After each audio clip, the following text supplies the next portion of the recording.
আসসালামু আলাইকুম। সকল দেশ বিদেশের ভাইয়েরা আশা করি ভালো আছেন, সুস্থ আছেন।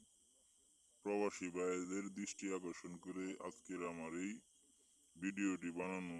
আজকে এমন এক পাওয়ারফুল নকশা নিয়ে হাজির হয়েছি। যারা প্রবাসী ভাইয়েরা নতুন বিবাহ করে বিদেশে চলে গেছেন জীবিকা অর্জনের জন্য, কিন্তু দেখা যাচ্ছে আপনার বউ কথা শুনে না। আপনার বউ আপনার দেশে, আপনার নিজের দেশে কারোর সাথে পরক্রিয়া করতেছে, আপনি বুঝতেছেন না, অথবা আপনি সন্দেহ করতেছেন, প্রমাণ পাইছেন, কিন্তু কিছু বলতে পারতেছেন না, পরিস্থিতি কারণে কিছু বলতে পারতেছেন না। তো ভিউয়ার্স, আজকে আমি সে সকল ভাইদের জন্য যারা দেশে বিদেশে আবাসিক থেকে কাজ করেন, বাড়ির খোঁজ খবর নিতে পারেন না, 1 বছরেও বাড়িতে আসতে পারেন না, সে সকল ভাইদের জন্য আজকে আমার এই পাওয়ারফুল নকশা। আপনি বিদেশে থেকেই আপনার বউকে, আপনার প্রাণপ্রিয় বউকে বশে আনতে পারবেন। সে আপনাতেই আসক্ত থাকবে, অন্য কোনো পুরুষের দিকে নজর দিবে না, কারোর সাথে পরক্রিয়া করবে না, কোনো পুরুষের দিকে কুদৃষ্টি দিবে না। তো ভিউয়ার্স, দেখতেই পাচ্ছেন আমার এই নকশাটি খুবই সিম্পল।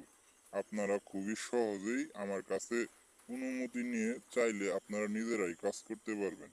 এই নকশাটিকে আপনারা একটি কাগজে জাফরান মেসের লাল কালি দিয়ে সুন্দর করে লিখবেন। লেখার পর একটি বাজার থেকে মাদুলি নিয়ে আসবেন। এক দামে এক দরে একটি মাদুলি নিয়ে এসে শ্মশানঘাট থেকে রাত 12টার পর 3 চিমটি মাটি নিয়ে আসবেন। 3 চিমটি কয়লাযুক্ত মাটি নিয়ে এসে ওই মাদুলিতে ভরবেন।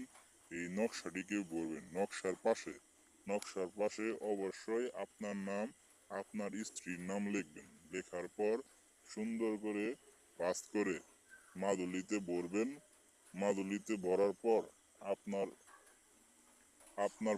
আপনার বইয়ের যদি কোনো ছবি থাকে একটি কাগজে প্রিন্ট করবেন। একটি কাগজে কম্পিউটারের দোকান থেকে প্রিন্ট করে নিয়ে এসে ছোট করে কেটে আপনার বইয়ের ছবিটি সে মাদুলিতে ভরে দিবেন। ভরে দিয়ে মোমবাতি দ্বারা মাদুলিটিকে বন্ধ করে আপনার মাটিতে ঠিক সন্ধ্যা 6টায় শনিবার কি মঙ্গলবারে পুঁতে রাখবেন।